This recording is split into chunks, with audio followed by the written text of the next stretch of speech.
रामभो, तुम कह को खाली पीली भगवान रामचंद्र की तरह बातें करते हो। मैं बोलता हूं अपने को बोनस देने का उनका बिल्कुल इरादा नहीं है। वो साला मैनेजर, उसके सामने बोनस की बात करो तो काटने को आता है। मैं बोलता हूं इसका जवाब देना पड़ेगा अपने को हड़ताल करनी पड़ेगी। ठहरो ठहरो, कैसी बात करते हो गणपत? हम मजदूरों के हर सवाल का जवाब हड़ताल ही है क्या? इन चलती हुई मशीनों को बंद कर दें? बिल्कुल, अपनी मांगे हासिल करने के लिए हम ये तरीका अपनाना ही पड़ेगा। बहुत घटिया और बेहुदा तरीका है। किसके खिलाफ हड़ताल करोगे? मैनेजर के खिलाफ? वो होता कौन है? इस मिल का मालिक है। वो भी हमारी तरह तनख्वाह पाने वाला मुलाजिम है। फर्क सिर्फ इतना है कि हम खाकी कपड़े पहनते हैं और वो सूट पहनता है। हाँ बाबा बरोबर है, लेकिन तुम्हारा वो सूट वाला बात करते रहे इतना भाव काहे को खाता है? इसलिए कि वो मिल मालिक का रिश्तेदार है और रिश्तेदार ही मजदूर और मालिक के बीच में रिश्ता बिगाड़ने की कोशिश करते हैं। एक आध दिन में फैक्ट्री की मालकिन हिंदुस्तान वापस लौट रही हैं। हम अपनी मांगे और जरूरतें उनके सामने पेश करेंगे। रवि, घुसना मोटी, घुस। आया फादर। हिलना नहीं मोटी, हिलना नहीं। मैं समझता हूँ 8:30 बज गए, चल जल्दी उठ। अरे सोने दो फादर, वो क्या है कि रात को मजदूरों के साथ मीटिंग थी कंपनी में, उसमें मैं बहुत लेट हो गया मैं। हाँ वो मुझे मालूम है, लेकिन मैं समझता हूँ 9 बजे जहाज आता है। कौन सा जहाज? जिसके घर में हम रहते हैं, जिसके स्वर्गीय पिता की फैक्ट्री में तू मैनेजर है, तेरे दूर के चाचा की बेटी और मेरे दूर के रिश्ते की भांजी आज वो बरसों बाद अमेरिका से लौट रही है। तुझे जरा भी फिक्र नहीं उसकी? आप नीचे जाके बैठो ना, मुझे तैयार होना है।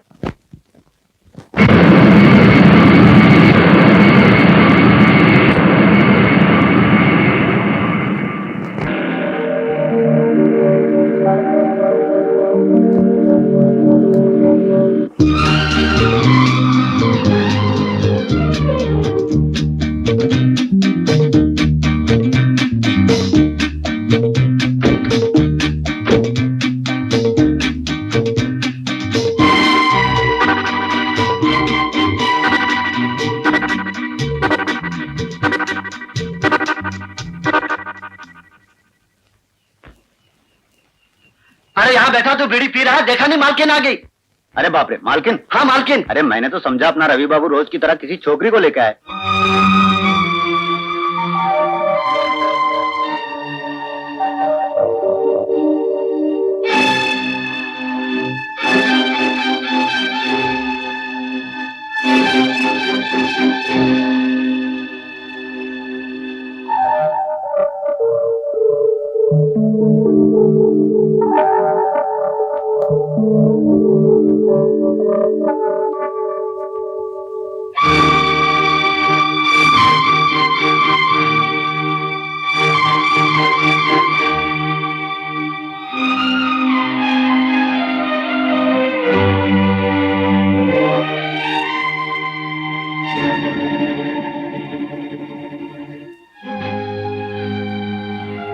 आइए।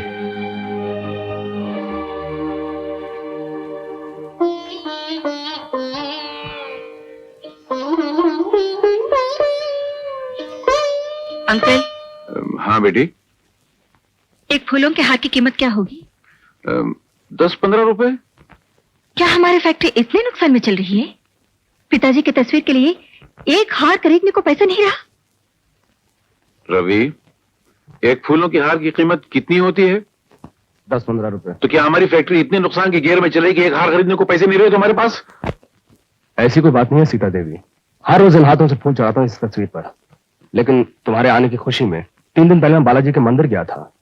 उस वक्त ये काम मैंने नौकरों को सुपुर्द कर दिया था। काम मर गए सब। शंकर, शंभू, टीटा टोली सब आओ इधर। तुम लोगों की वजह से क्या कुछ सुनना पड़ता है मुझे?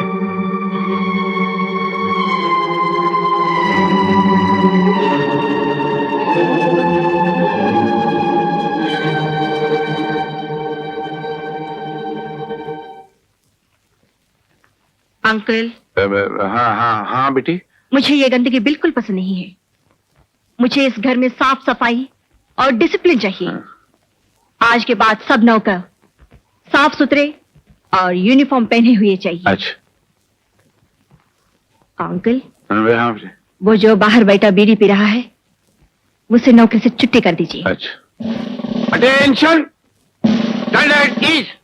Attention, standard is.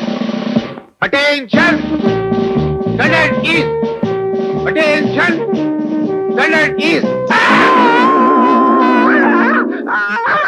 अबे हाथी गेंडे वैसे की औलाद म्यूनसिपालिटी के इंजन मेरे पैर की चटनी बना दिया। अबे तेरी आंख में नीचे देखने का गियर नहीं है क्या? आप तो बोला है कि परेड करने के टाइम पे नीचे नहीं देखा बोल के। अबे वो भूत के डराने वाले हैवान, रूस अमेरिका को झगड़ा करने के लिए एटम बम की क्या जरूरत है? तो उसको खींच के मार दे, आधी दुनिया उड़ जाएगी। अब खा कसम दोबारा मेरे पैर पे पैर नहीं रखेगा। मैं कसम खाता हूं। तेरी माँ ने तेरे को 9 महीने पेट में कैसे रखा होगा? लगता पहले दिन ही तू उसके पेट से टपक गया होगा। अरे बुलडोजर, तू खड़ा खड़ा मुंह क्या देख रहा है? उठा ना। अबे तू मेरे पैर के नीचे हाथ रख के ऊपर हाथ पकड़।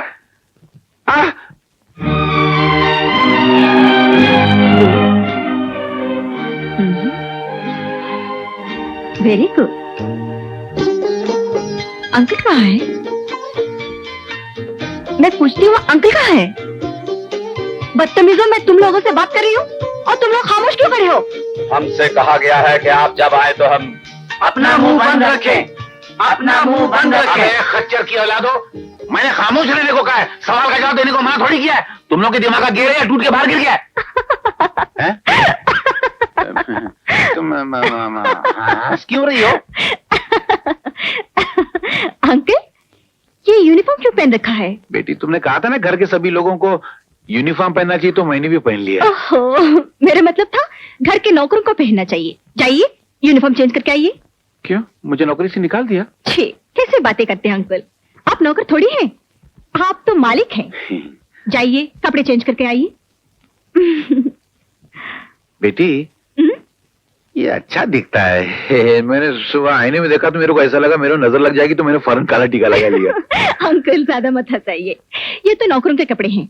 आपको तो हमेशा सूट पहनना चाहिए। सूट? नहीं नहीं, सूट मुझे सूट नहीं करता है, मेरा गियर बदल जाता है उसमें। इसमें शर्म की क्या बात है? जब भी मैं मीटिंग या कॉन्फ्रेंस में जाऊंगी तो आप मेरे साथ आएंगे, और वो भी सूट पहनकर। मैं अंगूठा छाप वहां के क्या करूंगा? रवि आएगा ना तुम्हारे साथ? वो तो आएगा, लेकिन आपको भी साथ में चलना पड़ेगा। जाइए। क्यों राम बाबू, मालकिन को माला पहनाने जा रहे हो? जाओ जाओ, तुम लोग उसके गले में माला पहनाओ और वो तुम्हारे गले में फांसी का फंदा पहनाएगा। मैडम, यस, फैक्ट्री के मजदूर आपसे मिलने आए हैं। उनसे कहो मैं अभी आती हूँ। जी अच्छा।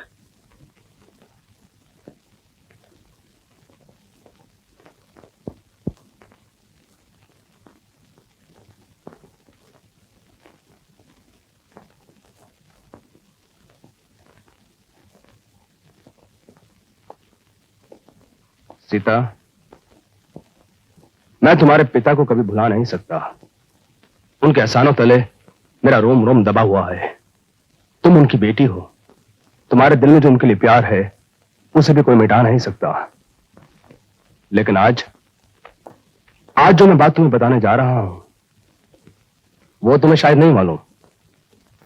ना ही तुम्हारे पिता बीमार थे और ना ही उनकी उम्र इतनी ज्यादा हो गई थी कि उनका साया हम लोगों के सर से इतनी जल्दी से उठ जाता। ये मजदूर जो बाहर खड़े हैं वही तुम्हारे पिता की मौत के कारण है। तुम्हारे पिताजी ने इन मजदूरों के लिए क्या कुछ नहीं किया। उन्हें नौकरों की तरह नहीं, बच्चों की तरह रखा। उनकी जरा सी तकलीफ पिताजी उनके घर पे पहुंचाया करते थे। लेकिन इन मजदूरों ने तुम्हारे पिताजी को बहुत तंग किया। तनख्वाह, इंश्योरेंस, बोनस, दिवाली का खर्चा, होली का खर्चा, इतना सब करने के बावजूद भी उन्होंने तुम्हारे पिताजी को हड़ताल की धमकी दी। गाड़ी के आगे लेट गए, घेराव किया, गालियां दी, मुर्दाबाद के नारे लगाए। अंकल एक जज्बाती इंसान थे, उनसे सदा बर्दाश्त न हुआ और उनको दिल के दौरे पड़ने लगे। फिर भी ये लोग बाज ना आए और आखिर अंकल को मौत की नींद सुला के ही छोड़ा। ये मजदूर लोग समझते हैं कि जिस घर में हम रहते हैं, जिन गाड़ियों में हम बैठते हैं, जो खाना हम खाते हैं, वो उनके खून पसीने की कमाई है, जो सिर्फ उनको मिलनी चाहिए। अब मालिक उनको पगार देता है, बोनस मंगाए देता है, जो भी देता है वो समझता है कि धड़कर देता है। क्योंकि मशीनों का जो बटन है वो मजदूरों के हाथ में। उन लोगों से कहो कि मेरा घर है, मिलना है तो ऑफिस में आके मिले। मालकिन बहुत बिजी है इस वक्त, किसी से मिल नहीं सकते। मालकिन बरसों के बाद हिंदुस्तान लौटी हैं, इसलिए ये हार पहनाकर उनका स्वागत करना चाहते हैं। उन्हें इस 2 टके के हार की कोई जरूरत नहीं है। Now don't waste my time, please go. Thank you. क्यों, पहना है माला? लाओ यार लाओ, अपने पुराने साथी को पहनो माला। जा रहे हो? बहुत अच्छा गाती हैं आप। शुक्रिया। बस यूं ही कुछ गुनगुना लिया करता हूँ। ये कविता किसकी लिखी हुई है? ऐसे ही जब दिल पर कोई बात असर कर जाती है तो कुछ उल्टा सीधा लिख लिया करता हूँ। मतलब आपने लिखी है? बहुत अच्छा लिखते हैं आप, और गाते भी अच्छे हैं। लगता है आपको संगीत से बहुत लगाव है। कौन है जिसे संगीत से लगाव नहीं होगा? मैं पूछ सकता हूँ कि आप कौन है? बस यूं समझ लीजिए कि मैं संगीत की पुजारी हूँ, और आप?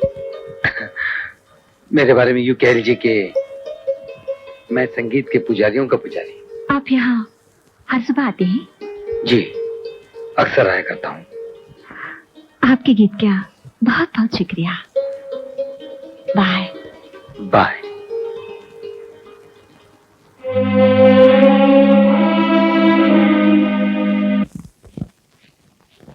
सीता, उन मजदूरों को मैं क्या जवाब दूं जो बाहर तुम्हारा इंतजार कर रहे हैं? मिस्टर रवि, या आप यहाँ मैनेजर हैं, या और ये फैक्ट्री के मालिक का ऑफिस है। जी। Mind your manners. अब I am sorry madam, I am extremely sorry madam. आज तक मैंने आपको दूसरे रूप में देखा है, आज पहली मर्तबा मैंने आपको मालिक की कुर्सी पे बैठे हुए देखा है। अब आइंदा ऐसी गलती नहीं होगी। आई am extremely sorry madam. That's all right. Madam, आज आप दिन भर ऑफिस के कामों में बिजी रहेंगी, तो मैं उन मजदूरों को क्या जवाब दूं जो आपसे मिलना चाहते हैं? वही पुराने घिसे पीटे सवालात पूछकर आपके लिए दर्दसर बनना चाहते हैं।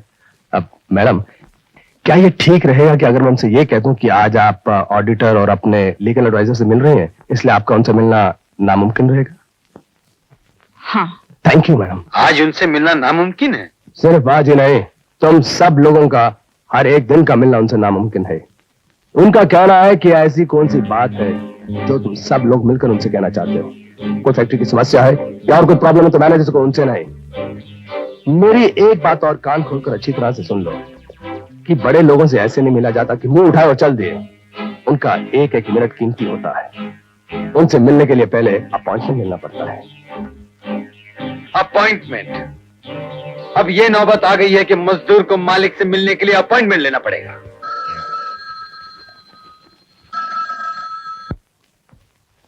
हेलो, क्या मैं सीता देवी से बात कर सकता हूँ? स्पीकिंग।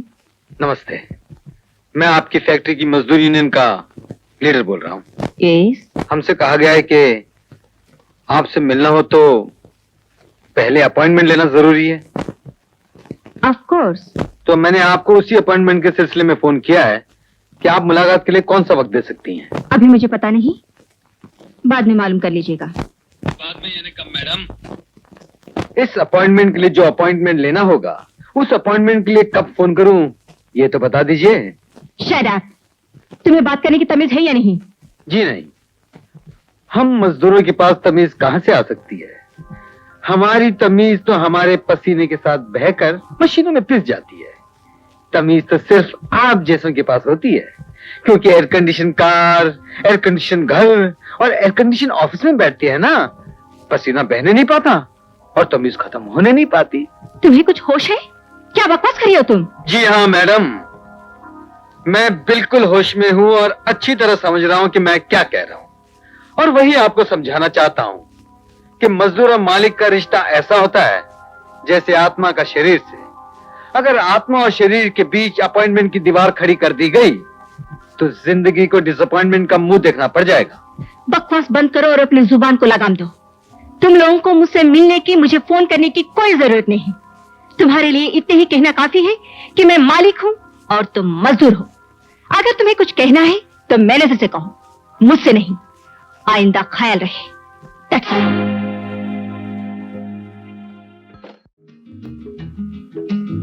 आप तो बहुत अच्छा गाती हैं। गीत तो आपका है, मैं तो सिर्फ गुनगुना रही थी। गीत किसी का भी हो, उससे क्या होता है? गीत को सुंदर गला मिल जाए तो उसकी किस्मत चमक उठती है। जी नहीं, बल्कि गीत अच्छा हो तो बेसुरी आवाज भी अच्छी लगती है। भगवान ने एक साथ कई खूबियों का मालिक बनाया है आपको। सुंदर बनाया, सुंदर आवाज दी, बोलने का इतना अच्छा अंदाज दिया और साथ में इतनी अच्छी यादाश्त भी दी। एक बार मेरा गीत सुना और याद हो गया। याद नहीं हुआ, बल्कि दिल में छप कर रह गया है। मैं लाख बुलाने की कोशिश करूं, मगर बुला नहीं पाती। किसे? मुझे या मेरे गीत को?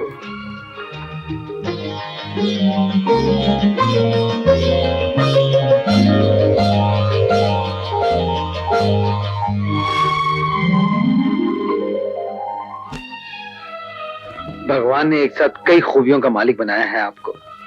सुंदर बनाया, सुंदर आवाज दी, बोलने का इतना अच्छा अंदाज दिया और साथ में इतनी अच्छी यादाश्त भी दी। फादर, एक मिनट। क्या है? फादर, आपने शादी के बारे में क्या सोचा? मैं तो कब से शादी के फर्स्ट गियर में घूम रहा हूँ, मगर लड़कियां सारी रिवर्स गियर में घूमती हैं। मुझे कोई लड़की देता ही नहीं। फादर, मैं आपकी शादी के बारे में बात नहीं कर रहा हूँ, अपनी शादी के बारे में बात कर रहा हूँ। तुझे भी अपनी कोई लड़की क्यों देगा? मजाक मत करो फादर। आपने तो मुझसे वादा किया था कि सीता जैसे फॉरेन से लौट के आएगी, आप उसका हाथ मेरे हाथ में दे देंगे। मैं बग गया था, मगर अब मैं समझता हूँ कि गलत बग गया था। फादर, आपको अपने बेटे की बिल्कुल परवाह नहीं। आप नहीं चाहते कि आपके बेटे का घर बसे, एक इज्जतदार लड़की आपकी बहू बने? हाँ फादर। सच बोल रहा है या? गुगली नहीं मार रहा हूं। आप एक बार बात छेड़ के तो देखिए। अब वो आ रही है सामने। हाँ? बेटी, आज तो बहुत फर्स्ट गियर में नजर आ रही हो। मेरा मतलब बहुत खुश नजर आ रही हो। और बुजुर्गों ने कहा है कि जब कभी कोई टेढ़ा सवाल पूछना हो तो गियर की हालत देके पूछना चाहिए, मतलब खुशी की हालत देके पूछना चाहिए। मैं समझता हूँ मेरे दिल में एक बहुत दिनों से बात है, वो पूछ ही डालूं। पूछो uncle. Morning Sita. Good morning. वो अपना क्या नाम है उसका? हाँ, जिसे हमने नौकरी से निकाल दिया है। हाँ, नहीं छी, उसका क्या नाम ले रही हो? ये मेरा बेटा है ना, क्या नाम है तेरा? वो हाँ, तो इसकी है ना शादी की उम्र हो गई है। वो तो पहले ही हो गई थी।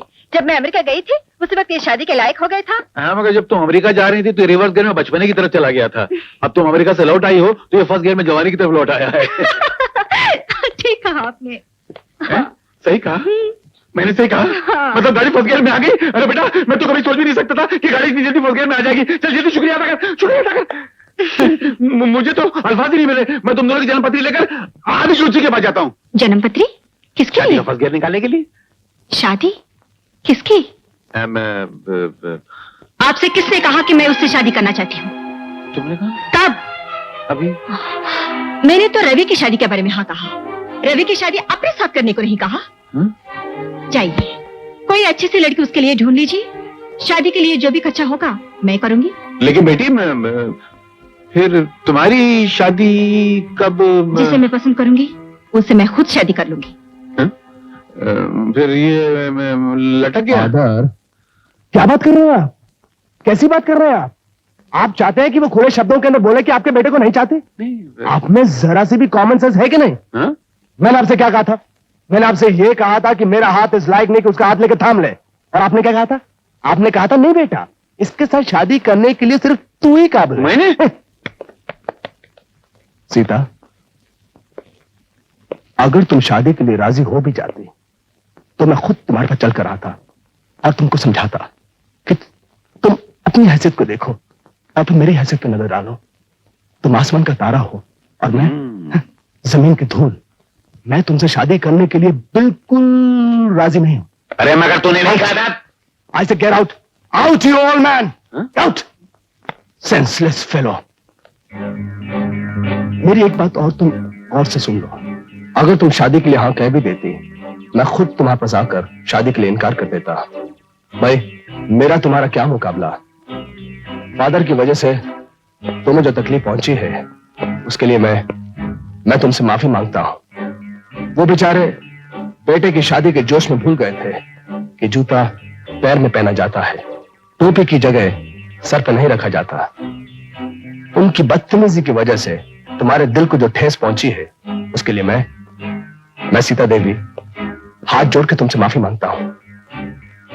इट्स ऑल राइट, जाओ जाकर अपना काम करो।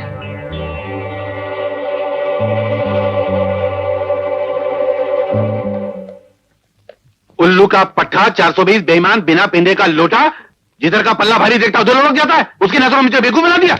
हाँ, हाँ, ऊपर से हाँ भी बोलता है वो इसलिए कि मैं उसकी नजरों में बेवकूफ नहीं बनना चाहता था। और मुझे बेवकूफ बना दिया। हाँ, अरे बेईमान 420, खड़े खड़े बाप को रिवर्स गियर में डाल दिया। तब पता चला कि जब तू पैदा हुआ तो तेरी माँ दुनिया से क्यों चली गई। अरे जाओ ना, अपना जाके काम करो। हाँ हाँ, तुम नहीं चाहते ना? ठीक है, मैं चले जाता हूँ।